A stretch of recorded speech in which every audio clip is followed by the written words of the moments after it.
Welcome to Module 2 of Showing Up as Your Best Self. I am Rob Inman in with Lee Wilson today when we're going to talk about to-do lists. Welcome to Focus Forward Business Design. Let's get more productive.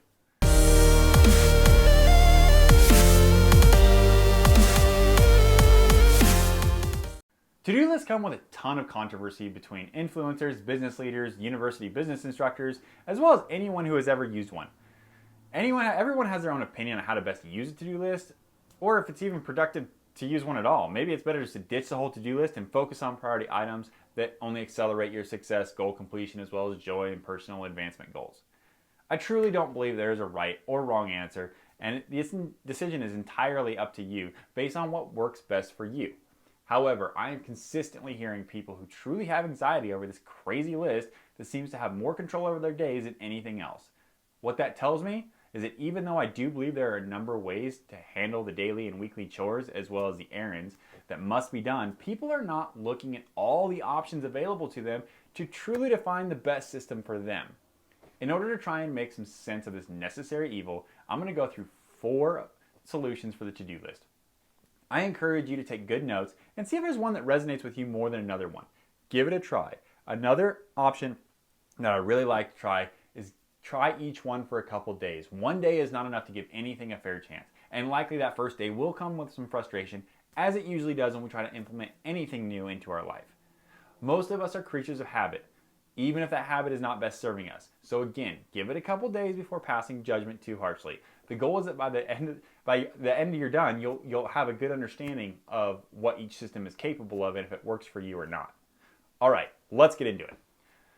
For time's sake, and because I'm assuming that we all know what traditional to-do list looks like, we will not be discussing that hot mess. Number 1. This is one that many coaches I know try to advocate for, and that is no list, just a calendar. The idea is that all of your to-dos for the day get a time slot on your calendar, much like time blocking. Many people have said it does give them a sense of urgency to get things done, as it has a designated spot. The problem that I personally have with this method is twofold. The first is that I really like highlighting things off my list for a quick hit of dopamine. I know that's my issue, but that's what it is.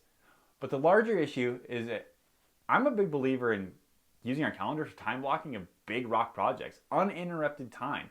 If you have listened to any of Lee's time blocking classes, you'll get the reasoning and the science behind this. However, the idea of calendaring your to-dos may be one that you find useful. Try it for a couple days and see what happens. All right, number 2, to-do apps.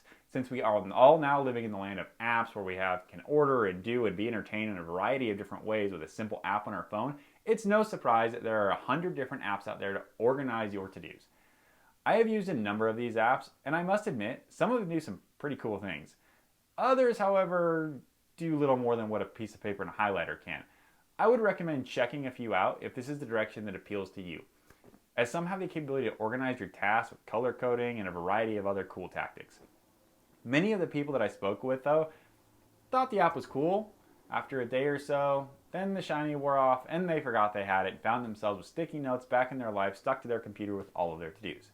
I really think that if you're one that uses apps a lot and this is a really convenient way for you to compartmentalize that piece of your life, then by all means, keep an open mind, give it a try. One that seems to be very popular is just called To Do. Microsoft also has one. It's available called Microsoft To Do. And it's free and seems to offer most of the features that the pay sites have. Just a suggestion, try it. If you decide the app road is going to be your jive, then jump in and find a super fancy one that calls and schedules your dinner, reservations, probably drives your car nowadays. Whatever it is, jump in. Number 3, if you're a person that finds yourself getting distracted, overwhelmed when presented with a large number of things to do, this next idea may be the one that works for you. There's not really a name for it, so we just call it the one thing list. The idea behind this is that you still have your regular to-do list that you've created, but you get to hide it. But what you're going to do first is you're going to take one item off of that list, and you're going to put it on a sticky note and put it where you can see it. And in this way, you only have one thing to focus on and get done, rather than the overwhelm of 50 million items. Once you have completed that one, move on to the next one. And a really great thing about this one, if you're someone like me, you not only get to highlight the list, but you also get to wrinkle up that post and toss it in when you are done. Super duper dopamine. All right, number 4, divide and conquer with multiple lists. This is one of a spin-off of the systems I teach when I do goal settings and can make a lot of sense in that it forces you to prioritize the to-dos that can really make a difference from the ones that just take up space on a list. Not to say the lesser items don't have to be done, but likely no one will notice terribly if they get pushed back a bit. So what you're gonna do is you're gonna try this one out. You're gonna make 3 lists. The first list is a list that has items on it that are must-do items. If these don't get done, goals are not being achieved, dreams are not being chased, and someone or something may be compromised. The second list is one that has items of lesser consequence. If it doesn't happen today, maybe it's picking up the dry cleaning or registering for a class that starts next month. Again, they are important but not critical to the outcome of the day. Finally, the last list is the one that I find extremely important. It's a constantly moving project. The items that make this list are things that may be out in the future a bit or on a back burner, but if they don't get written down, they may get forgotten. This is a list to continually add to, and it moves up the list, first list, as time is appropriate for it. To some people, this system may seem like too much, but to others who love organization, this just might be the ticket to keeping those things under control and completing the most important items each day, leaving you with this feeling of completion or success. Again, give it a try. There are going to be pros and cons to all the systems, but 1 or 2 of them may be just what is needed to transform that dreaded to-do list into something manageable and useful. I hope that this gives you some ideas to work with while trying to manage all the things that we must accomplish in our busy worlds. The key is to control distraction and focus on items that are imperative to your success.